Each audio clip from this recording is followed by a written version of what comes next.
Assalamualaikum sahabat sejuta kisah. Selamat datang penonton baru dan penonton setia. Bayangkan, di tengah malam yang dingin dan sunyi, suara lirih tangisan memecah kesepian gua gelap di pinggir hutan. Seorang ibu hamil terbaring lemah, tubuhnya terikat, bibirnya membiru, dan napasnya nyaris putus. Tak ada cahaya, tak ada harapan. Tapi di saat maut nyaris merenggutnya, muncul seorang pemuda yatim, berlumur lumpur, berpakaian robek, yang tanpa diminta menantang kegelapan demi satu hal, menyelamatkan nyawa. Tapi siapa sangka, perempuan yang ia tolong bukan orang biasa.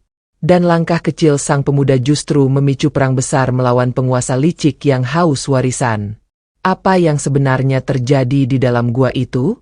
Dan siapa musuh yang diam-diam mengincar nyawa mereka? Namun sebelumnya, bagi yang beragama Islam saya sarankan untuk menuliskan sholawat Nabi Muhammad, agar kelak sholawat ini menjadi saksi untuk mendapat syafaat di akhirat. Like dan subscribe ke channel ini sangat membantu menyebarkan dakwah Islam, dan menjadi amal jariah. Di ujung desa yang dilupakan, di antara semak tinggi dan jalan tanah becek, berdiri sebuah gubuk reot beratap seng karat. Suara angin berdesir menyusup celah-celah dinding bambu yang sudah hampir roboh. Di dalamnya, tinggal seorang pemuda yatim berusia 21 tahun bernama Raka. Sejak kecil Raka hidup sendiri. Kedua orang tuanya meninggal dalam kecelakaan saat ia masih balita. Tak ada saudara, tak ada kerabat. Hanya gubuk tua warisan ayahnya yang kini menjadi saksi perjuangannya melawan lapar, sepi, dan cemoohan. Setiap pagi Raka bangun sebelum matahari menyentuh tanah. Ia menyambar karung lusuh, lalu berangkat menyusuri jalan setapak menuju tumpukan sampah desa. Ia mencari kaleng penyok, botol pecah, atau kardus basah yang bisa ia jual untuk sekadar membeli sepotong roti atau air putih. Warga desa mengenalnya bukan sebagai manusia, tapi sebagai bayangan. Anak-anak memanggilnya pemulung bau. Orang dewasa menatapnya jijik, dan tidak satupun yang tahu nama aslinya. Suatu hari, saat hujan baru reda dan tanah masih menyisakan lumpur pekat, Raka menemukan nasi basi dalam kantong plastik hitam di belakang rumah Bu RT. Lauknya busuk, tapi Raka tetap memakannya dengan tangan gemetar. Baginya, bau menyengat bukan penghalang ketika perut sudah berontak sejak malam. Usai makan, Raka duduk termenung di bawah pohon waru. Hujan menyisakan gerimis, dan langit di atas desa tampak muram. Tak ada tempat untuk berkeluh, tak ada bahu untuk bersandar. Ia hanya punya dirinya sendiri dan harapan samar yang perlahan mati. Sore itu, Raka memutuskan masuk ke hutan kecil di belakang desa. Biasanya ia mencari ranting kering atau singkong liar. Tapi hari itu, langkahnya terhenti ketika terdengar suara aneh dari balik semak lebat. Lirih, serak, seperti bisikan yang nyaris padam. Suara itu menggetarkan tulang punggung Raka. Ia berdiri diam. Tubuhnya gemetar. Suara itu bukan suara hewan. Ia lebih menyerupai tangisan manusia. Pelan dan penuh luka. Perlahan, dengan jantung berdetak tak karuan, Raka berjalan menembus semak. Duri mencakar lengannya, tanah licin membuatnya tergelincir. Tapi suara itu membawanya terus masuk hingga ia tiba di balik batu besar yang menutup celah gelap. Dari balik batu itu, terdengar suara napas terputus-putus. Aroma tanah basah dan darah samar tercium. Raka menyibakkan batu kecil dan mengintip ke dalam. Matanya menyipit, mencoba menangkap bentuk di dalam kegelapan. Detik berikutnya, tubuh Raka kaku. Matanya membelalak. Di dalam celah sempit itu, terbaring seorang perempuan hamil. Rambutnya acak-acakan, tangannya terikat tali, tubuhnya penuh luka dan wajahnya lebam. Mulutnya tertutup kain, dan hanya suara erangan lemah yang keluar dari bibirnya. Tanpa pikir panjang, Raka melempar karungnya dan mulai menggali celah batu. Dengan tangan kosong, ia menyingkirkan bebatuan tajam, merobek bajunya sendiri untuk melap luka di tangan perempuan itu. Ketika ia berhasil menarik tubuh perempuan itu lebih dekat ke cahaya, perempuan itu membuka matanya sedikit. Bibirnya bergerak. Suara lirih nyaris tak terdengar. "Tolong, jangan biarkan aku mati di sini." Raka menatap perempuan itu dengan napas tercekat. Ia tidak tahu siapa dia. Tapi satu hal yang pasti, perempuan ini disiksa dan ditinggal mati di tempat yang bahkan bukan kuburan. Malam mulai turun. Hawa lembab menusuk tulang. Hutan menjadi sunyi, tapi di dalam gua kecil itu, dua jiwa berbeda bertemu untuk pertama kali. Seorang pemuda yang terbiasa disakiti dan seorang perempuan yang hampir direnggut paksa dari hidupnya. Raka tahu, jika ia pergi malam itu, esok hari yang ia temukan mungkin hanya tubuh membiru yang sudah tak bernyawa. Dan ia tak bisa membiarkannya. Tidak malam ini. Ia menghela napas panjang, lalu berkata pelan, "Aku akan kembali. Tunggu di sini." Dan dengan itu, ia berlari ke dalam gelap. Hujan mulai turun perlahan saat Raka berlari menembus hutan. Ranting-ranting melintang di depannya tak ia pedulikan. Tanah becek menghisap langkahnya. Namun ia terus maju. Sepotong botol plastik bekas minuman yang ia temukan minggu lalu menjadi tujuannya. Ia tahu tempat biasa ia menyimpan botol itu di dekat batu besar di tepi sungai kecil yang mengalir melewati kaki bukit. Dengan tangan gemetar dan tubuh basah kuyup, Raka mengisi botol dengan air sungai yang dingin. Ia lalu kembali berlari ke arah gua. Setiap tetes hujan yang menghantam wajahnya terasa seperti cambuk, tapi ia tak memedulikan apapun kecuali perempuan itu. Perempuan hamil yang sekarat di dalam gelap. Sesampainya di mulut gua, Raka langsung merunduk, menahan napas, lalu menyusup ke dalam celah sempit yang kini ia hafal bentuknya. Suara tangis lirih masih terdengar. Tubuh perempuan itu semakin menggigil, wajahnya pucat, dan bibirnya mulai membiru. Raka meraih wajahnya dengan lembut lalu menyuapkan air seteguk demi seteguk. Perempuan itu menelan dengan susah payah, lalu menangis. "Namaku Naa," ucapnya lemah. "Tolong, jangan biarkan aku mati di sini."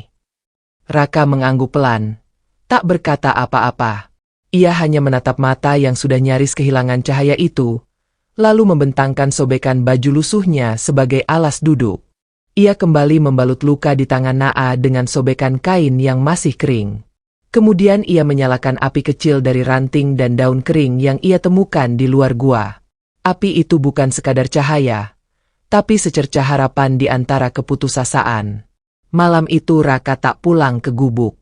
Ia duduk bersandar di dinding gua, memeluk lutut, matanya tak lepas dari Naa yang kini tertidur dalam posisi meringkuk, masih menggigil meski dekat dengan api. Ia tak tahu siapa Naa, tapi satu hal ia pahami dengan jelas. Perempuan ini tidak jatuh di sini karena kecelakaan. Pagi harinya, Raka keluar sebentar untuk mencari singkong mentah dan daun besar untuk alas tidur. Ia juga membawa akar-akaran yang biasa ia kunyah untuk menghilangkan rasa lapar. Singkong itu ia bakar perlahan di atas batu panas lalu menyuapkannya ke Naa yang masih sangat lemah. Perempuan itu menangis saat menerima makanan itu.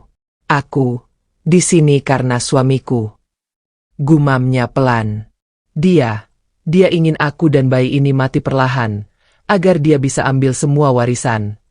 Raka terdiam. Jantungnya berdetak pelan tapi menghantam keras di dalam dadanya. "Namanya siapa, suamimu?" tanya Raka pelan. "Rega," jawab Naa, sebelum tertidur kembali dengan napas tak teratur. Kata-kata itu menghantui pikiran Raka sepanjang siang. Rega, nama itu bukan nama asing. Ia pernah mendengar dari radio warung sebelah. Nama Rega Darmawan, menantu keluarga Darmawan, pemilik jaringan rumah sakit dan tambang di berbagai daerah. Apakah ini perempuan itu? Putri dari keluarga kaya raya yang sering muncul di berita? Raka tak mau menebak terlalu jauh. Tapi ia tahu satu hal. Ini bukan sekadar perkara rumah tangga biasa. Seseorang ingin perempuan ini lenyap, dan dunia tak boleh tahu. Hari ketiga, kondisi Naa semakin memburuk. Perutnya tampak membesar cepat, kakinya bengkak, wajahnya semakin pucat, dan setiap malam ia meringis kesakitan sambil menahan perutnya yang semakin keras. Raka mulai panik. Ia tahu tubuh Naa sedang menyiapkan diri untuk melahirkan. Tapi bagaimana? Di dalam gua ini, Tanpa dokter? Tanpa bidan? Tanpa alat apapun? Malam keempat, Raka kembali turun ke desa. Ia berdiri di pinggir jalan dengan pakaian lusuh, tubuh berlumpur, dan wajah kelelahan. Ia mencoba menghentikan motor-motor yang melintas. Tolong ibu hamil, di hutan. Tapi tak ada yang berhenti. Semua hanya menatapnya jijik. Ada yang menutup kaca helm, ada yang mencibir. Satu lelaki bahkan menghardiknya dengan sapu lidi. Dasar anak gila, cari sensasi. Raka pulang dengan tangan kosong. Tapi saat ia tiba di gua, matanya membelalak. Seekor ular besar melingkar tak jauh dari tempat Naa berbaring. Tubuh Naa gemetar ketakutan. Ia tak bisa bergerak. Mulutnya bergetar. Raka, tolong. Tanpa berpikir panjang, Raka meraih batang kayu dan mendekat perlahan. Keringat dingin membasahi pelipisnya. Ular itu mengangkat kepala. Lidahnya menjulur. Raka tahu satu gerakan salah bisa mengakhiri segalanya. Tapi ia tak peduli. Dengan sekuat tenaga ia memukul ular itu. Sekali, 2 kali, 3 kali. Hingga ekor ular menghantam kepalanya dan darah menetes dari pelipisnya. Tapi Raka tak menyerah. Hingga akhirnya ular itu menyerah dan melata menjauh ke kegelapan. Napas Raka tersengal. Tubuhnya jatuh terduduk. Tapi ia tak sempat istirahat. Naa menjerit keras. Raka, aku mau melahirkan. Malam itu, gua gelap menjadi saksi pertarungan hidup dan mati. Suara jeritan Naa menggema memantul di dinding batu. Tubuhnya menggigil, keringat bercampur air mata mengalir, dan perutnya mengencang. Raka tak tahu apa yang harus dilakukan. Tapi ia ingat satu hal. Perkataan almarhum ibunya dulu. Melahirkan itu seperti bertarung dengan maut. Dan sekarang, perempuan itu sendirian. Tak ada siapa-siapa kecuali dirinya. Pegang tanganku, Bu, jangan pingsan ya. Raka mengusap kening Naa dengan air sungai yang ia tampung di batok kelapa. Ia menyobek sisa baju untuk dijadikan kain alas dan menyeka darah yang mulai mengalir. Berjam-jam kemudian, di tengah hujan deras dan petir yang mengguncang langit, suara tangis bayi akhirnya memecah malam. Bayi laki-laki, kecil, mungil, berselimut darah dan tanah. Naa menangis. Raka juga menangis. Tangis bahagia dan lega. Raka membungkus bayi itu dengan kain lusuh miliknya dan meletakkannya di dada Naa. Terima kasih. Kamu penyelamatku. Kamu, malaikatku. Ucap Naa sebelum akhirnya tertidur dengan tubuh yang lemah tapi damai. Raka duduk di sudut gua. Tubuhnya gemetar. Darah masih mengalir dari kepalanya. Tapi malam itu, untuk pertama kalinya dalam hidupnya, ia merasa berarti. Besok, dunia akan berubah. Tapi Raka belum tahu sejauh mana badai akan datang. Pagi itu langit tampak pucat dan angin bertiup pelan seolah menyimpan firasat buruk. Raka bangun dari duduknya di dinding gua. Lehernya kaku dan tubuhnya masih terasa nyeri. Suara napas halus dari Naa dan bayi yang tertidur di pelukannya membuat Raka kembali sadar akan tanggung jawab yang kini ia pikul sendirian. Ia tahu tak bisa lagi bertahan di tempat gelap dan lembab itu. Makanan menipis, Naa butuh perawatan medis, dan bayi itu terlalu rapuh untuk menghadapi udara hutan yang dingin dan bau tanah basah yang menyelimuti tubuhnya. Dengan sisa tenaga dan kaki yang luka, Raka keluar dari gua, melangkah ke arah desa. Ia tak tahu harus menemui siapa, tapi langkahnya tak ragu. Kali ini ia tak sekadar mencari makanan, ia membawa berita besar dan harapan hidup seorang anak manusia. Di ujung jalan desa, ia melihat rombongan pendaki dengan tas besar dan alat kemah. Mereka tampak lelah namun masih segar. Tanpa ragu Raka menghampiri. Wajahnya dekil, rambutnya lepek, bajunya penuh darah kering dan lumpur. Tolong, ada ibu hamil di gua, baru melahirkan, dia sekarat. Salah satu dari mereka, seorang pemuda berkacamata dengan syal merah di lehernya, menatap Raka tak percaya. Apa katamu? Ibu hamil di gua. Iya, aku yang bantu melahirkan, dia disekap. Ditinggal, tolong ikut aku. Melihat kesungguhan di mata Raka, pemuda itu langsung memanggil teman-temannya. Tanpa tanya lebih jauh, rombongan itu mengikuti Raka ke hutan, menembus semak dan bebatuan. Langkah mereka cepat dan penuh waspada. Setibanya di gua, mereka terdiam. Beberapa perempuan dari rombongan langsung menangis melihat Naa memeluk bayinya yang masih merah. Suhu tubuhnya dingin, wajahnya pucat. Salah satu dari mereka menghubungi nomor darurat melalui ponsel satelit. 3 jam kemudian, suara sirine ambulans memecah kesunyian desa. Kawasan gua dikepung aparat, tenaga medis, dan wartawan yang datang secara tiba-tiba setelah informasi dari salah satu pendaki bocor ke media. Naa diangkat dengan tandu, bayinya diletakkan dalam inkubator darurat. Sebelum masuk ke mobil, Naa menggenggam tangan Raka. Namaku, Naa Darmawan, aku anak pemilik rumah sakit Dharma Abadi. Kamu telah menyelamatkanku dan anakku. Ucapan itu membuat semua orang terdiam. Termasuk petugas medis yang tadi hanya menganggap Naa sebagai korban kecelakaan biasa. Nama Darmawan adalah nama yang besar. Pemilik jaringan rumah sakit, tambang, dan swalayan yang menggurita di Indonesia. Media nasional menyerbu.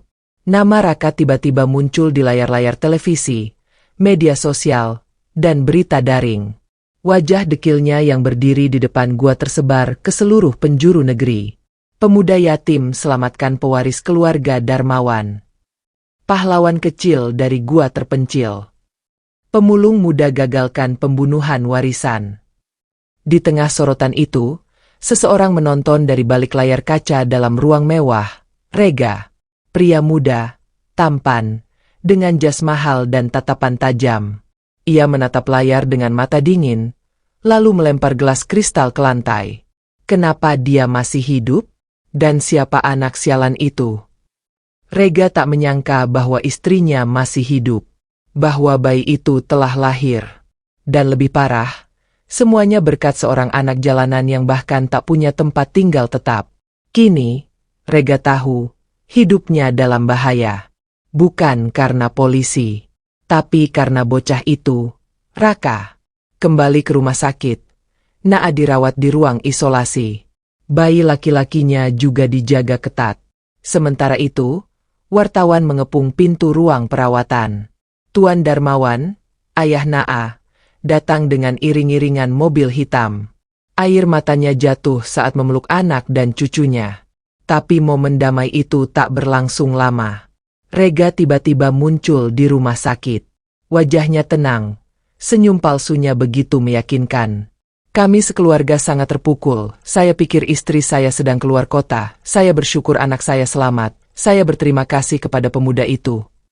Kamera menangkap tangis pura-pura Rega, memotret pelukan palsunya pada Raka.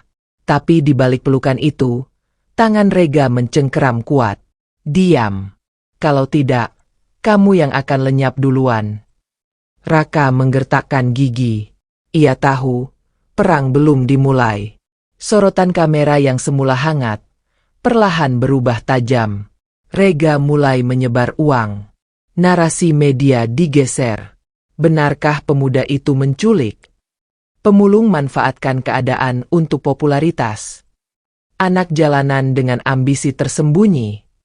Polisi mulai memanggil Raka.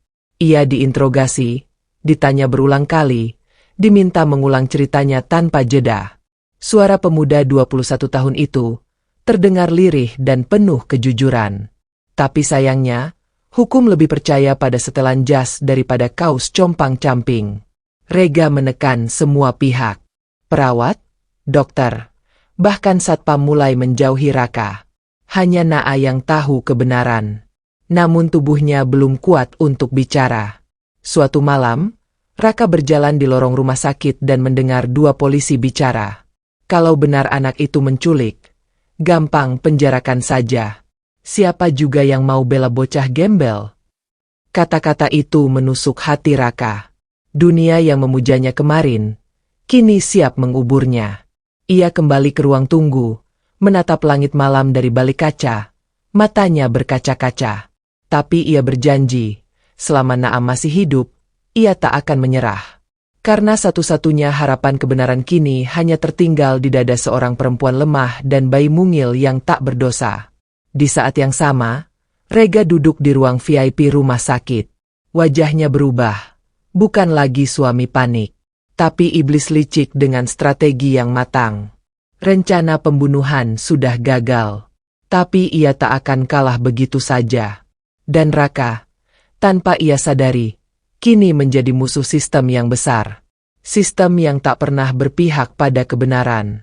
Terlebih, pada pemuda yatim dari gubuk sunyi. Hari-hari berlalu dengan ketegangan yang menggantung di udara. Raka masih berada di rumah sakit, namun keberadaannya kini terasa seperti duri di mata semua orang. Yang dulu menyanjungnya kini mulai menjauh. Staf rumah sakit menghindari tatapan matanya. Perawat hanya menyapa dengan senyum datar yang tak menyentuh mata. Namun Raka tak tinggal diam. Ia tahu, jika ingin menyelamatkan Naa dan bayinya, ia harus bergerak sendiri. Malam-malam ia habiskan mengamati lalu lintas orang di lorong rumah sakit. Ia mulai mencatat, mengingat wajah-wajah yang tak dikenal, gerak-gerik yang mencurigakan, suara-suara yang tak seharusnya terdengar di waktu malam. Suatu malam, Raka melihat seorang pria mengenakan jaket staf rumah sakit berjalan menuju ruang Naas sambil membawa nampan makanan dan segelas jus. Langkahnya cepat namun tak biasa. Raka, yang sejak sore memang mengamati, mengikuti dari kejauhan. Dari balik tirai, ia mengintip. Pria itu membuka tutup jus, lalu mengeluarkan botol kecil dari saku. Beberapa tetes cairan bening dituangkan ke dalam gelas.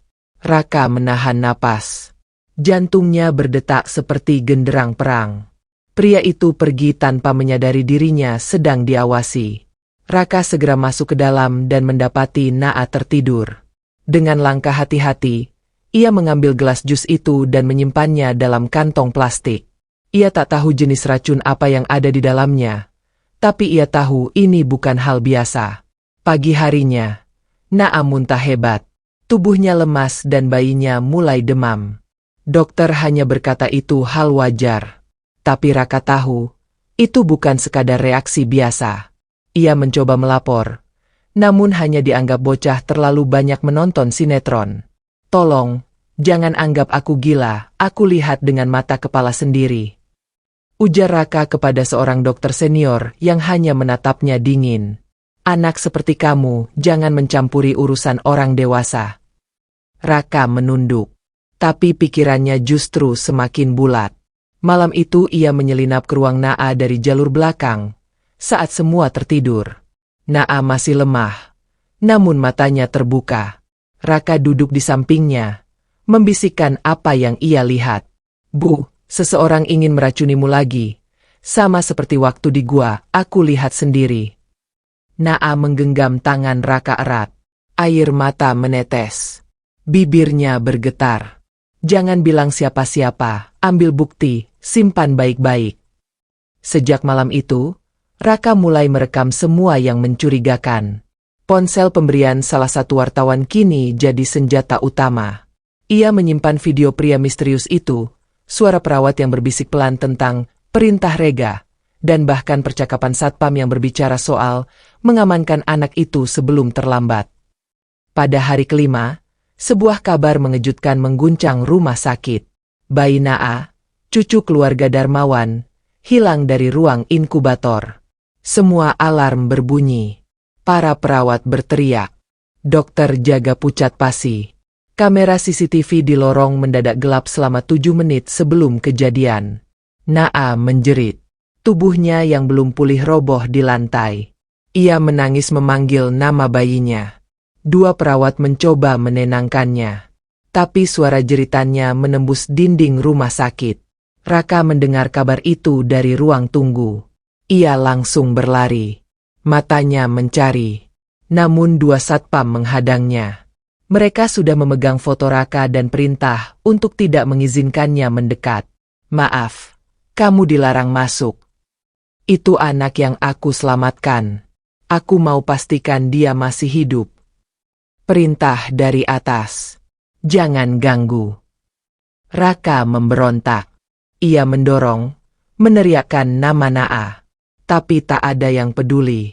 Dunia kembali memperlakukannya seperti pecundang. Dan di tempat lain, dalam sebuah mobil hitam yang melaju di atas jalan tol sunyi, Rega duduk tenang sambil memangku bayi yang terbungkus selimut rumah sakit. Anak ini harus hilang dari sejarah. Dia pewaris. Dan aku sudah capek main cantik. Lalu kita buang di mana, Pak? Tanya sopirnya gugup. Rega mengeluarkan peta. Ke sini. Bendungan Cipelang. Malam ini dunia akan percaya kalau bayi ini mati karena kelalaian rumah sakit. Di kediaman Darmawan, Tuan Darmawan menepuk meja keras. Ini bukan penculikan biasa. Ini kerjaan orang dalam. Rekaman CCTV rusak. Sistem dibajak. Semua mata kini mengarah ke Raka sebagai saksi kunci. Namun sebelum ia sempat bicara, ponselnya bergetar. Satu pesan masuk dari nomor tak dikenal. Jika kamu ingin tahu di mana bayi itu, datang ke gudang kayu ujung stasiun lama. Sendiri. Raka berlari. Melewati lorong. Melintasi jalan kota yang mulai sepi. Sampai ia tiba di gudang kayu tua yang dipenuhi debu. Di dalam, ia menemukan seorang pria menunggu.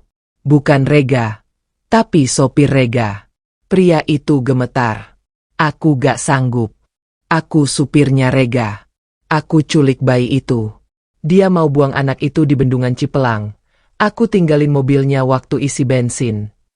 Raka mencengkeram lengan pria itu. Ayo antar aku ke sana. Sekarang. Naik motor butut. Mereka melaju menembus hujan. Di sisi lain, Naa yang terbaring lemah di rumah sakit terus menyebut nama bayinya berulang-ulang. Raka, tolong anakku. Dan di jalan sempit menuju bendungan Cipelang, mobil Rega mulai melambat. Di dalam, Rega mengangkat bayi itu dengan tangan gemetar. Ia membuka pintu belakang mobil. Air sungai mengalir deras di bawah jembatan. Kalau anak ini besar, dia jadi ancaman. Lebih baik dia tidak pernah ada. Namun dari balik semak, terdengar suara sepatu menginjak tanah. Berhenti di situ. Rega. Rega menoleh. Matanya membelalak. Raka berdiri di tengah hujan, basah kuyup, dengan mata tajam seperti pisau. Kalau kau lempar bayi itu, kau akan kulawan sampai mati. Rega tertawa pelan. Kau pikir kau bisa hentikan aku? Namun tiba-tiba, cahaya lampu mobil menyorot dari belakang. Suara mesin mendekat. Beberapa mobil berhenti. Orang-orang berseragam keluar. Dan di antara mereka, Tuan Darmawan sendiri. Selesaikan. Tangkap dia. Rega mencoba kabur. Namun sopirnya sendiri menubruk tubuhnya ke tanah. Polisi menyerbu. Raka berlari ke arah bayi yang tergeletak dalam keranjang kecil. Ia mengangkatnya. Bayi itu menangis. Suara tangisnya memecah malam yang gelap.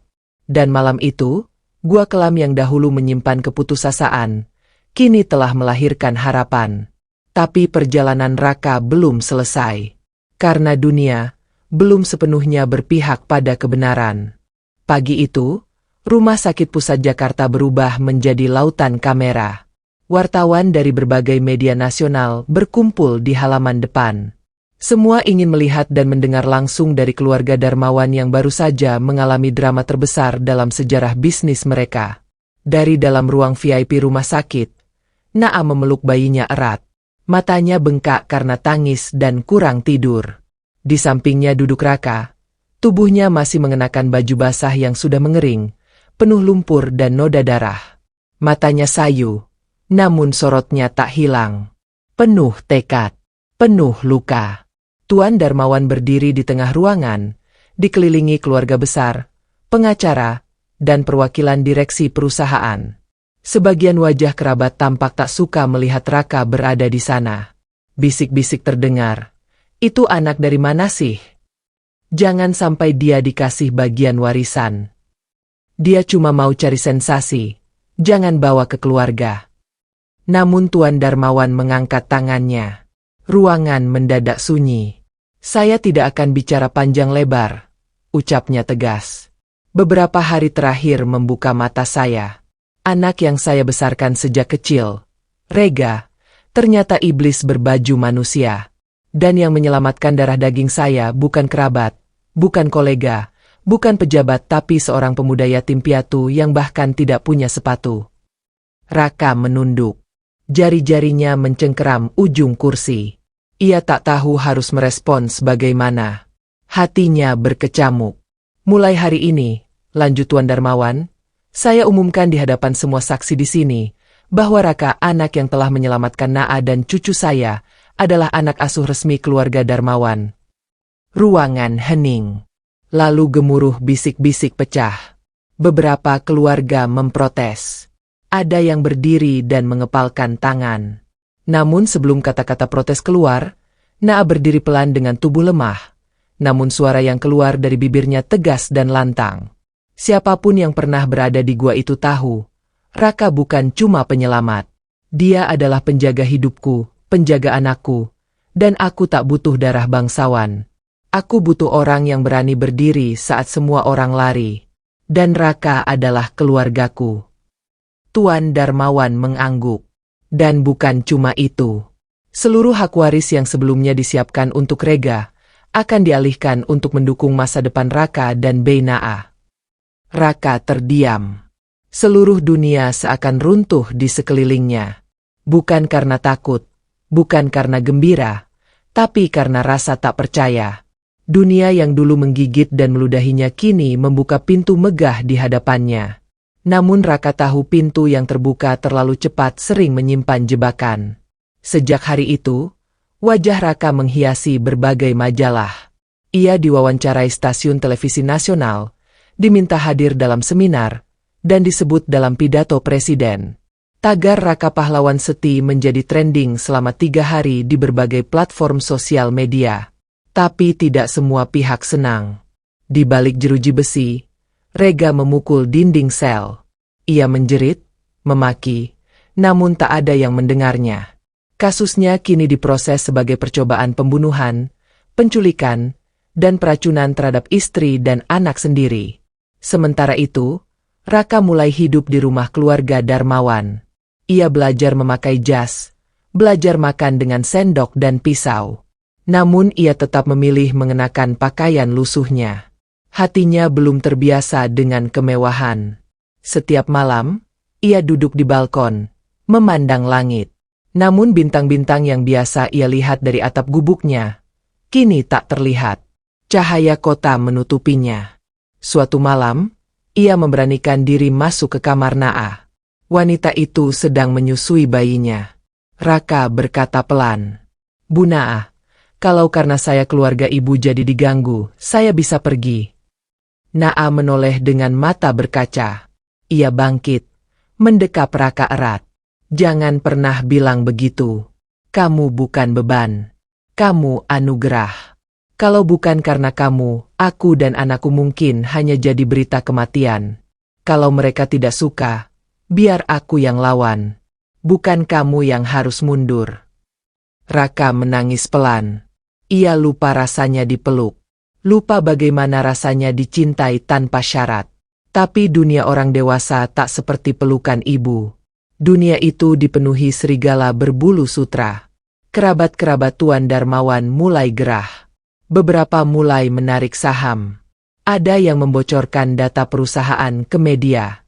Mereka menyebar isu bahwa Raka hanya pion pencitraan. Bahkan menyebar berita bahwa penyelamatan Naa hanyalah skenario yang dirancang untuk mengalihkan perhatian dari skandal bisnis keluarga Darmawan. Raka mulai merasa seperti beban. Ia sering termenung di ruang belajar, memandangi dinding kosong. Di sekolah elit tempat ia kini belajar, ia dijauhi. Teman-temannya datang dengan mobil mewah dan sopir pribadi. Raka datang dengan langkah kaki dan sepatu hadiah dari Naa. Di lorong sekolah, sekelompok anak laki-laki menghadangnya. "Hei, lo pahlawannya?" katanya penyelamat orang kaya. "Cuma bocah gua. Gembel mimpi jadi anak konglomerat." Raka hanya diam. Namun saat salah satu dari mereka mendorongnya ke tembok, ia menatap tajam. Aku gak mimpi. Aku hidup. Dan yang aku selamatin itu bukan cuma orang kaya, tapi ibunya anak kecil kayak kamu. Tamparan kata-kata itu membuat mereka diam. Namun ejekan tak berhenti. Tatapan sinis dan bisik-bisik menusuk terus datang.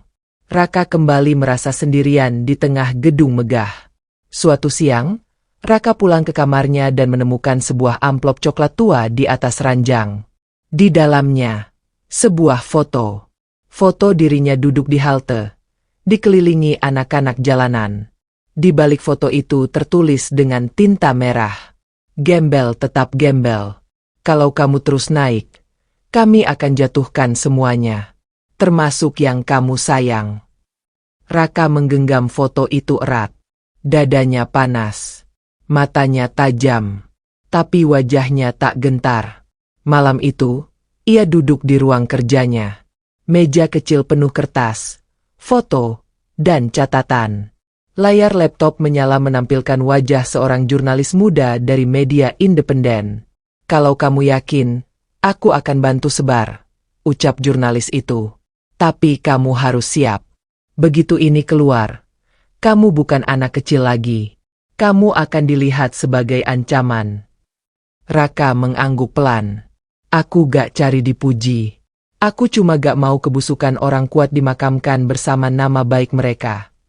Beberapa jam kemudian, video berdurasi 7 menit tersebar ke berbagai platform. Judulnya mencolok. Bukan cuma Rega. Ada jaringan jahat di balik rumah sakit dan bisnis keluarga. Rekaman suara Rega. Pengakuan sopir. Bukti transfer ke dokter rumah sakit. Dan satu demi satu foto kerabat Darmawan yang menerima suap. Kamera terakhir menampilkan Raka duduk di hadapan kamera. Wajahnya tenang. Saya bukan siapa-siapa. Tapi saya tahu rasanya dituduh saat satu-satunya yang kita punya cuma kebenaran. Video itu viral dalam waktu kurang dari 12 jam. Dan dunia kembali berguncang. Namun perang sesungguhnya baru saja dimulai. Sepanjang malam, video pengakuan Raka menghujani setiap beranda media sosial. Jutaan pasang mata menyaksikan wajah pucat pemuda berkaus lusuh itu berbicara dengan ketenangan yang menusuk jantung. Bukan karena kata-katanya keras, tapi karena kebenaran yang ia bawa tak bisa disangkal. Bukan lagi sekadar tentang Rega, tapi tentang sistem yang selama ini tak tersentuh. Tanggapan publik pun membara. Tagar Raka bongkar kebusukan dan bocah gua melesat ke puncak trending Asia Tenggara. Media yang dulu diam, kini berlomba menayangkan ulang video itu. Acara debat di televisi mengangkat tema, apakah kebenaran masih punya tempat di republik ini? Di dalam penjara, Rega menonton cuplikan itu lewat televisi kecil dalam sel. Wajahnya pucat, rahangnya mengeras. Tangan kirinya menggenggam ujung selimut dengan begitu kaku. Setiap kali nama Raka disebut, matanya menyala penuh dendam. Ia tak percaya semuanya bisa berbalik begitu cepat. Namanya yang dulu harum sebagai menantu keluarga Darmawan kini menjadi simbol kebusukan korporat. Komisi Anti Korupsi mulai turun tangan.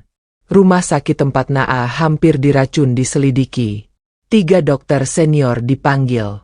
Staf rumah sakit mulai diperiksa satu persatu. Sementara itu, Yayasan Sosial dan Mitra Bisnis Keluarga Darmawan yang sebelumnya menarik diri, kini mulai kembali menawarkan kerjasama. Namun Tuan Darmawan menolak semua dengan satu kalimat singkat.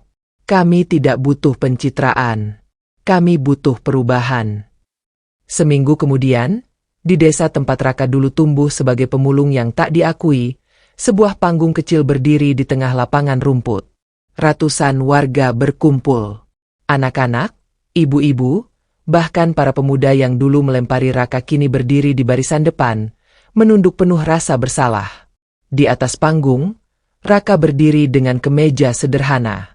Sepatu yang ia pakai masih sepatu yang sama, hadiah dari Naa. Tak ada jas, tak ada dasi.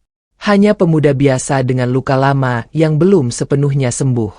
Aku dulu cuma anak yang tidur di balik warung, makan dari tong sampah, dan disapa anjing lebih dulu daripada manusia. Suasana sunyi. Suara Raka pelan, tapi menusuk. Tapi satu hal yang selalu aku pegang, aku gak akan jadi jahat walaupun dunia jahat ke aku. Naa berdiri di antara penonton, menggendong bayinya. Matanya berkaca-kaca. Tuan Darmawan ada di sampingnya, menggenggam tangan anak perempuannya. Raka melanjutkan. Buat kalian yang masih dihina, yang dipinggirkan, jangan diam. Kebenaran bukan tentang siapa yang paling berkuasa, tapi siapa yang paling tahan menahan luka. Seketika tepuk tangan pecah. Sebagian warga menangis.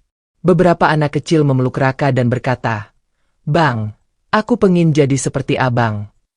Malam itu, gua tempat Naa dulu disekap dijadikan tempat perenungan tahunan. Dipasangi lilin. Diberi papan nama, Gua Kebenaran. Dan nama Raka diukir dalam batu sederhana, bukan sebagai pahlawan, bukan sebagai tokoh besar, tapi sebagai penjaga nyawa dan penyingkap dusta. Namun di balik cahaya yang kini mengelilingi Raka, bayangan tetap mengintai. Dalam senyap, para investor besar yang dirugikan oleh terbongkarnya skandal mulai menyusun strategi balasan. Mereka tak bergerak di depan layar, tapi di balik meja rapat rahasia dan jaringan korporasi gelap. Beberapa artikel fitnah kembali muncul. Apakah Raka pion kekuatan politik? Yayasan Raka, alat pencucian dana. Fitnah demi fitnah menyebar seperti virus. Tapi kali ini Raka tak kaget. Ia tahu dunia tak pernah sepenuhnya berpihak pada kebenaran. Dan kebencian orang kuat jauh lebih mematikan dari kebencian orang bodoh. Di suatu malam, saat Raka kembali dari sekolah, ia menemukan sepucuk surat di bawah bantalnya. Isinya singkat, tapi membuat tengkuknya dingin. Kamu tidak akan pernah aman. Darah yang kamu selamatkan akan kami tumpahkan juga. Waspadalah, si pahlawan palsu. Di bawahnya, gambar bayi Naa dicetak kabur, dengan tanda silang merah. Raka mencengkeram kertas itu. Matanya merah, napasnya memburu. Ia tahu ini bukan hanya ancaman kosong. Ini adalah peringatan bahwa apa yang ia bongkar belum selesai. Suatu malam, Raka duduk di perpustakaan rumah keluarga Darmawan. Lampu temaram menyinari wajahnya. Naa duduk di sampingnya, memegang bayinya yang tertidur di dada. Suara jam berdetak pelan. Aku takut sesuatu akan terjadi lagi, Bu. Bisik Raka. Aku juga, jawab Naa pelan. Tapi kita gak bisa hidup dalam ketakutan selamanya. Aku gak mau bayi ini tumbuh di dunia yang sama seperti dulu, dunia yang menutup mata dari kejahatan hanya karena pelakunya kaya dan punya kuasa. Naa menggenggam tangan Raka. Kalau kita tidak berdiri, siapa yang akan berdiri? Dan malam itu, di tengah sunyi, Raka menyusun rencana. Ia akan kumpulkan semua sisa bukti. Semua rekaman yang belum ia unggah. Semua transaksi gelap. Semua percakapan samar di lorong rumah sakit. Semua laporan keuangan manipulatif. Ia tak akan diam. Bukan hanya demi Naa. Bukan hanya demi bayi kecil yang kini menjadi simbol harapan. Tapi demi seluruh anak-anak yang pernah diludahi oleh dunia. Demi mereka yang pernah disebut tidak pantas hidup. Karena Raka tahu, perjuangan belum selesai. Dan bayangan yang memburu akan segera menyerang lagi. Subuh masih menguap dingin saat Raka berdiri di depan pintu kamar bayi. Matanya merah, namun tetap tajam. Di balik pintu, bayi Naa tertidur lelap di dalam boks kayu putih yang dibeli khusus dari uang pertama yang diberikan Tuan Darmawan sebagai hadiah keberanian. Tapi ketenangan itu terasa rapuh. Raka tahu, musuh yang sedang dihadapinya bukan lagi sekadar Rega. Ia menghadapi sisa-sisa kekuatan yang merasa dirugikan atas kebenaran yang terbongkar. Kekuatan yang bekerja dalam diam, tak kasat mata, namun mengendalikan jaringan media, hukum, bahkan nyawa orang-orang kecil. Ia mulai membatasi geraknya. Hanya Naa, Tuan Darmawan, dan 2 staf kepercayaan yang tahu jadwal harian Raka. Ia juga mengunci kembali semua dokumen dan bukti di dalam 2 koper tua yang tersembunyi di ruang bawah perpustakaan. Tapi musuh ternyata sudah lebih dekat dari dugaan. Pada suatu malam, salah satu staf rumah tangga yang biasa menyajikan makanan untuk Raka diam-diam menguping percakapan Naa dan Raka di ruang tengah. Ia kemudian melapor ke seseorang lewat telepon yang ia sembunyikan di balik rak piring. Anak itu akan mengunggah video baru. Mungkin besok malam. Beberapa jam kemudian, di tempat berbeda, seorang pria berkacamata hitam menerima perintah melalui pesan singkat. Hentikan dia. Buat dia hilang tanpa jejak. Dan jangan tinggalkan bukti. Keesokan harinya, Raka berjalan ke sekolah seperti biasa. Sopir keluarga yang mengantar menurunkannya tepat di depan gerbang. Namun di sudut parkiran, sebuah mobil hitam tampak diparkir terlalu lama. Kacanya tertutup rapat. Pukul 10 pagi, saat istirahat, Raka keluar ke taman belakang sekolah. Tempat itu sepi. Daun-daun kering berserakan. Suara angin menggesek ranting. Tiba-tiba, sebuah tangan menariknya dari belakang, menutup mulutnya dengan sapu tangan basah. Dunia langsung berputar. Tubuh Raka lemas. Pandangan mengabur. Ia terbangun di ruangan gelap dan sempit. Lantainya beton. Dindingnya basah. Tangan dan kakinya diikat. Akhirnya kamu diam juga. Suara berat menggema. Seorang pria bertubuh besar duduk di kursi logam. Wajahnya tak dikenali Raka. Kamu pikir kamu bisa ubah dunia hanya karena satu video? Kamu pikir kamu lebih suci dari sistem yang sudah jalan puluhan tahun? Raka tak menjawab. Matanya menatap tajam. Tubuhnya masih lemah. Namun pikirannya bekerja cepat. Besok, semua orang akan mengira kamu kabur. Media akan tayangin berita kamu bawa uang yayasan dan lari. Video-video kamu akan kami edit. Biar kamu terlihat seperti pion politik. Pahlawan? Tidak lagi. Pria itu tertawa. Namun suara tertawanya terhenti saat dari luar terdengar ledakan kecil. Kaca jendela belakang ruangan itu pecah. Suara teriakan dan langkah kaki menggema. Pintu dirobohkan. Asap masuk ke ruangan. 3 orang bertopeng menyerbu masuk dan langsung menjatuhkan 2 penjaga. Raka dibopong keluar. Penglihatan Raka buram. Tapi suara lembut di telinganya terdengar jelas. Raka, ini aku, Arlan, wartawan yang bantu kamu unggah video itu.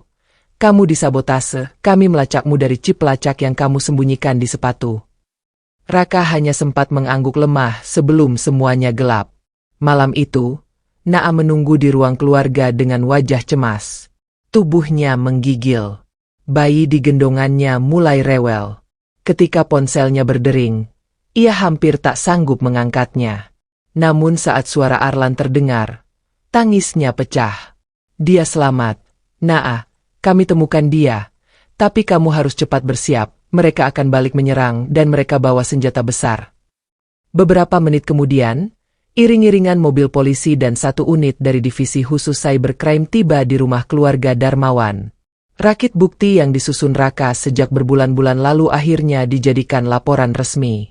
Di layar besar ruang kerja Tuan Darmawan, seluruh skema jaringan kecurangan mulai disusun. Mulai dari rekening gelap yang terkait dengan yayasan-yayasan bodong, nama-nama kerabat yang terlibat pencucian uang, hingga rumah sakit cabang yang dijadikan laboratorium eksperimen ilegal untuk mengembangkan obat murah berbahaya. Semua mata menatap data itu dengan wajah muram. Ini bukan cuma soal nama baik kita, kata Tuan Darmawan. Ini soal hidup ribuan pasien yang sudah jadi korban. Di tengah tekanan itu, Raka berdiri perlahan. Tubuhnya masih diperban, namun ia menatap layar dengan mata tajam. Kita harus bicara ke publik. Sekarang. Sebelum mereka putar balik semuanya. Dan pagi itu, konferensi pers digelar. Seluruh media nasional dan asing hadir. Di panggung, Naa duduk di samping bayinya. Tuan Darmawan di kiri. Dan Raka berdiri tepat di tengah. Raka menghela napas, lalu berkata lantang. Saya bukan siapa-siapa.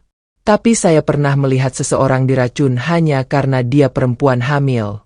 Saya pernah melihat seorang bayi nyaris dibuang karena dia dianggap ancaman warisan. Dan saya pernah dipaksa diam oleh dunia yang lebih percaya pada dasi dan jas daripada darah dan nyawa. Kamera berkedip. Wartawan menunduk. Beberapa bahkan menitikkan air mata. Saya di sini bukan untuk balas dendam, tapi untuk memastikan bahwa tak ada lagi bayi yang ditinggal di gua hanya karena warisan. Konferensi pers itu menjadi titik balik. Sistem hukum bergerak. Daftar panjang nama pelaku dipublikasikan. Penyelidikan diperluas. Dan rakit kebenaran yang dulu ia susun sendirian di bawah lampu temaram, kini menjadi senjata publik. Namun dunia belum benar-benar selesai dengan Raka.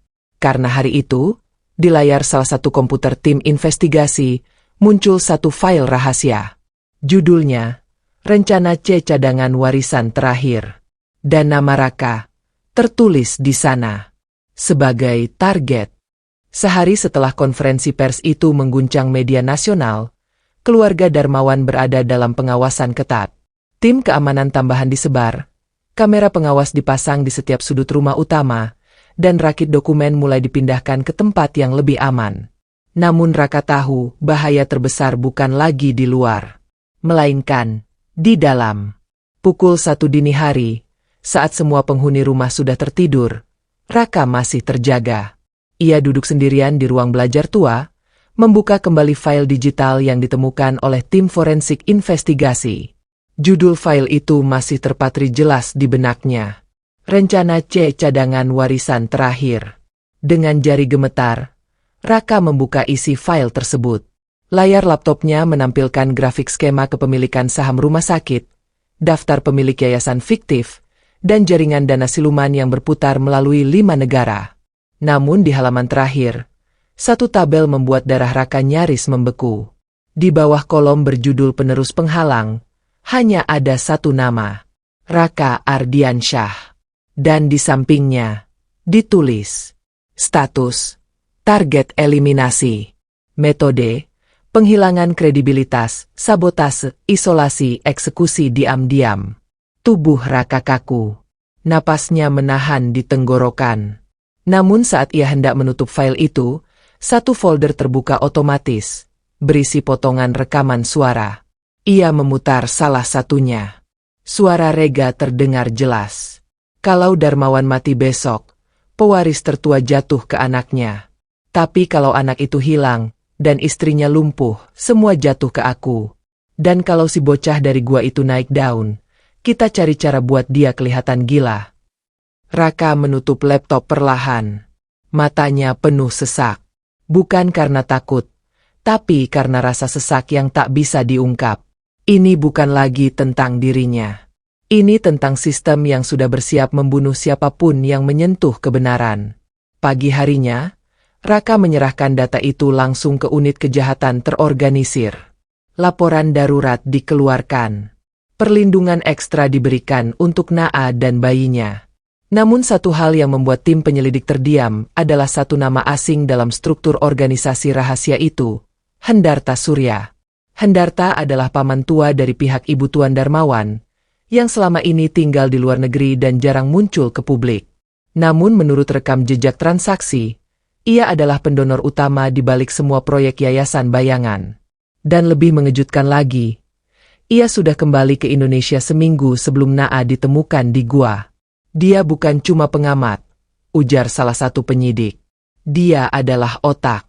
Dan satu-satunya yang bisa mengeksekusi rencana C tanpa campur tangan Rega. Raka mulai menyusun ulang semua cerita. Jika benar Hendarta ingin menguasai warisan, maka semua kejadian kemarin hanyalah pembuka.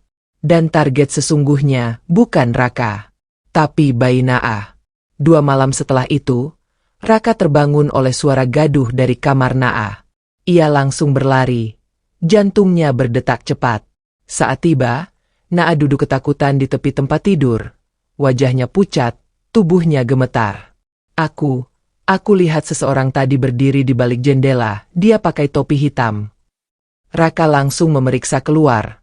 Namun sosok itu telah menghilang. Tak ada jejak. Hanya aroma parfum mahal yang masih menggantung di udara malam. Esoknya, security rumah memeriksa rekaman kamera. Dan memang, selama 3 menit penuh, layar menjadi hitam. Seperti sebelumnya saat bayi Naa diculik dari inkubator. Perangkat dibajak, ucap teknisi. Ini kerjaan ahli. Tuan Darmawan murka. Ia menggelar rapat darurat. Semua akses ke rumah ditutup. Namun di tengah rapat itu, seseorang masuk membawa kabar mengejutkan. Pak, Yayasan Utama di luar negeri baru saja menjual saham Rumah Sakit Dharma Abadi ke pihak asing. Apa? Siapa yang menyetujui itu? Jawaban itu datang dalam bentuk satu nama yang tertulis di dokumen digital.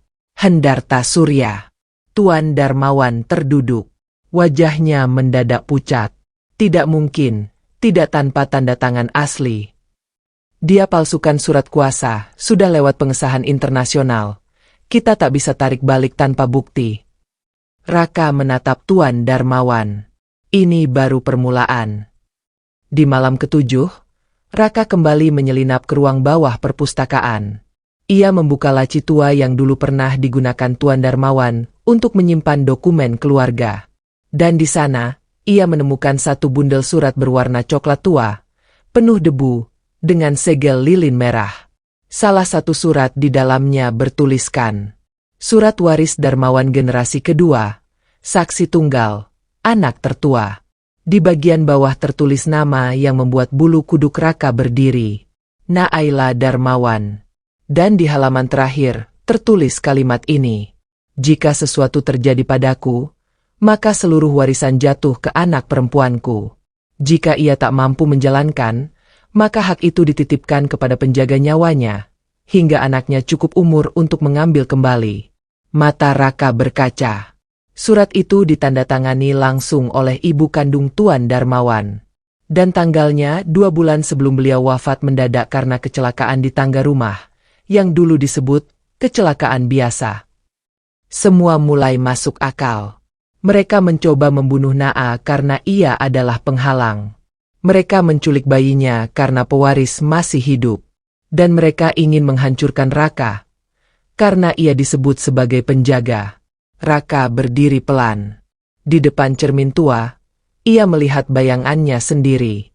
Tubuh kurus, wajah letih, mata sembab.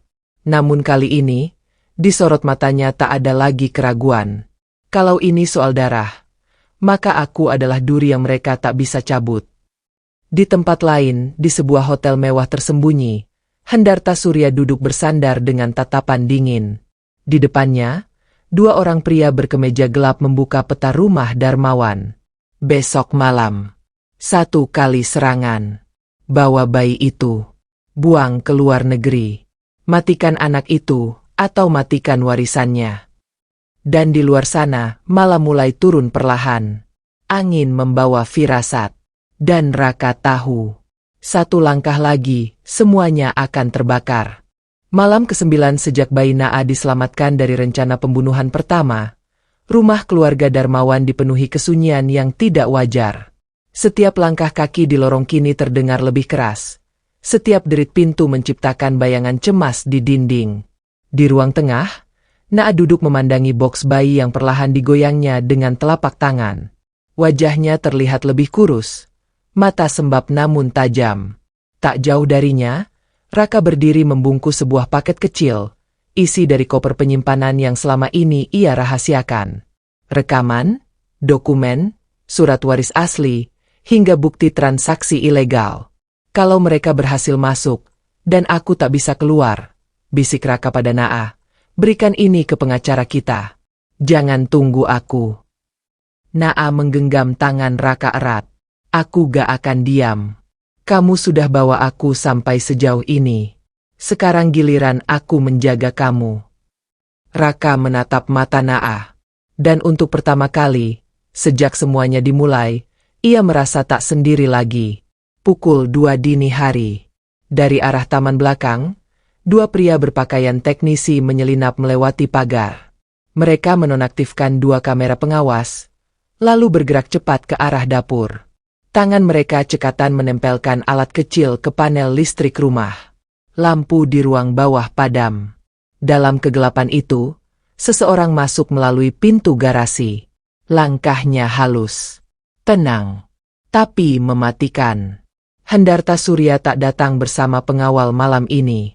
Ia datang sendiri. Karena bagi seorang raja bayangan, menghilangkan penghalang adalah kehormatan yang tak bisa diserahkan ke tangan orang upahan. Di tangannya tergenggam jarum suntik kecil. Di dalamnya, racun saraf yang hanya meninggalkan jejak seperti serangan jantung biasa.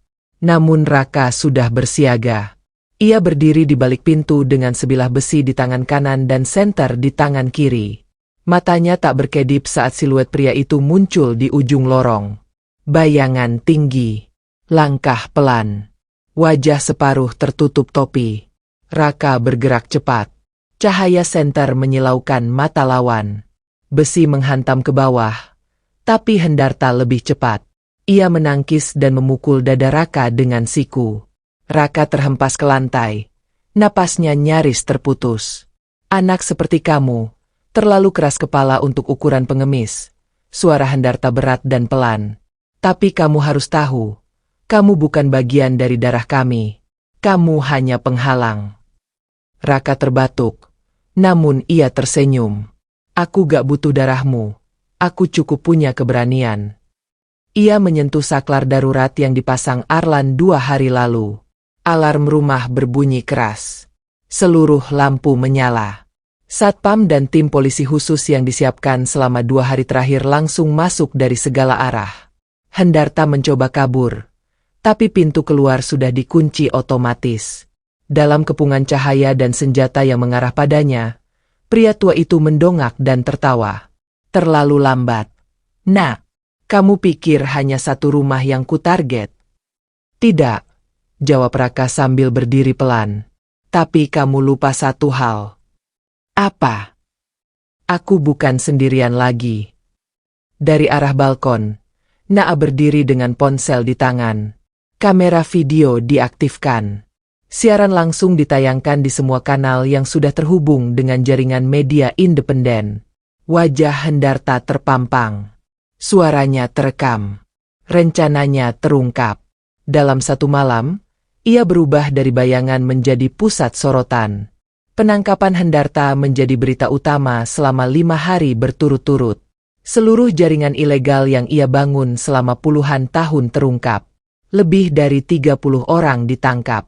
8 rumah sakit cabang ditutup. Yayasan-yayasan fiktif dibekukan. Di ruang isolasi, Hendarta hanya terdiam. Wajahnya tak lagi angkuh. Matanya tak lagi menebar ancaman. Karena kali ini, ia tak hanya kalah. Ia dibongkar oleh seseorang yang tak pernah ia hitung sebagai musuh. Seorang anak jalanan. Sepekan setelah itu, Raka duduk di beranda belakang rumah keluarga Darmawan. Di pangkuannya, bayi Naa tertidur pulas. Suara burung pagi berkicau pelan, matahari menembus kabut tipis. Tuan Darmawan datang membawa 2 cangkir teh. Ia duduk di samping Raka, memandangi cucunya yang kini tersenyum dalam tidur. Aku sudah tua, katanya pelan. Dan selama hidupku, aku dikelilingi oleh nama besar. Tapi justru anak yang datang dari lumpur yang mengajarkan aku tentang martabat. Raka tak menjawab. Ia hanya menunduk, menyentuh tangan kecil bayi itu, dan tersenyum tipis. Hidupku sudah cukup panjang, lanjut Tuan Darmawan. Tapi hidupmu baru dimulai. Dunia sudah mengenal kamu, tapi belum tahu seberapa jauh kamu bisa berdiri. Hati-hati, Nak. Dunia akan mencoba menjatuhkanmu lagi. Bukan dengan peluru, tapi dengan pujian. Raka mengangguk pelan. Di dalam hatinya, ia tahu perang besar memang telah berakhir. Namun pertempuran untuk menjaga kebenaran akan selalu dimulai lagi setiap kali kejahatan merasa cukup tenang untuk bangkit. Dan ia, penjaga terakhir dari bayi yang dulu ia temukan di ujung gua, tak akan membiarkan sejarah terulang. Setahun telah berlalu sejak peristiwa kelam itu berakhir. Rumah besar keluarga Darmawan kini bukan lagi istana senyap penuh intrik, melainkan tempat teduh bagi mereka yang dulu dianggap tak layak hadir. Halaman depan kini dipenuhi tanaman hijau. Suara anak-anak panti asuhan yang dibangun oleh Naa dan Raka menghiasi pagi dengan tawa. Di sudut kanan bangunan utama, sebuah plakat kecil ditancapkan, bertuliskan, Yayasan Nur Harapan, dibangun atas nama cinta, bukan darah. Di ruang utama, Naa tengah sibuk mengatur buku-buku di rak kecil. Perutnya sedikit membesar. Senyumnya tulus. Wajahnya bersinar tenang. Raka datang dari belakang, membawa semangkuk buah segar dan sebuah selimut kecil. Aku masih gak percaya. Naa, bisik Raka. Dulu kamu diikat dan dibuang dalam gua, sekarang kamu jadi sumber cahaya bagi semua anak di sini. Naa tersenyum sambil menatap mata Raka. Dan aku juga masih gak percaya, anak yatim piatu jalanan yang penuh luka, justru jadi ayah terbaik buat anak-anakku. Mereka tertawa pelan. Namun tawa itu bukan karena lucu, tapi karena berhasil melewati badai paling gelap dalam hidup. Di taman belakang, seorang anak kecil dengan rambut ikal berlari sambil membawa bola. Ia menabrak kaki seorang pria tua yang duduk membaca buku. Tuan Darmawan, yang kini jauh lebih kurus namun lebih bahagia, mengangkat anak itu ke pangkuannya. Namamu bukan sekadar nama, Nak, ucapnya lembut. Kamu lahir dari gua. Tapi bukan sembarang gua. Itu tempat Allah titipkan kamu ke dunia. Dan siapapun kamu nanti, jangan pernah lupakan tangan pertama yang menggenggammu. Anak itu tersenyum, lalu menunjuk ke arah Raka dan berlari memeluknya. Raka mengangkatnya tinggi ke langit. Ayo, kita ke pasar, teriaknya. Kita beli mainan baru buat adikmu yang di perut ibu. Naa tertawa dan berjalan menyusul. Sore itu, saat matahari mulai condong ke barat, Raka berjalan sendirian ke tempat di mana semua ini bermula. Gua tua yang pernah menjadi saksi pertemuannya dengan Naa masih berdiri. Meski sebagian telah dipagari, mulut gua itu kini tak lagi gelap. Sinar matahari menembus masuk ke dalam, menerangi bebatuan dan akar yang dulu menyimpan nyawa perempuan hamil yang ditolak dunia. Raka berdiri di depan gua itu. Ia menutup mata, menghirup udara pelan, lalu berbisik lirih. Terima kasih, ya Allah, karena dalam gua gelap ini, aku tak hanya menemukan perempuan yang kucintai, tapi juga alasan untuk terus hidup. Angin sore berhembus pelan, seakan menjawab doa itu dengan pelukan hangat. Malamnya, rumah kecil di samping yayasan kembali bersinar lembut. Naa menidurkan anak pertamanya. Raka duduk di samping jendela menulis di buku catatan tua miliknya. Judul yang ia tulis malam itu sederhana. Anak gua, cahaya dunia. Dan di bawahnya, kalimat kecil yang tak pernah ia ubah. Kadang, tempat paling gelap di dunia, justru menyimpan cahaya paling terang. Akhir.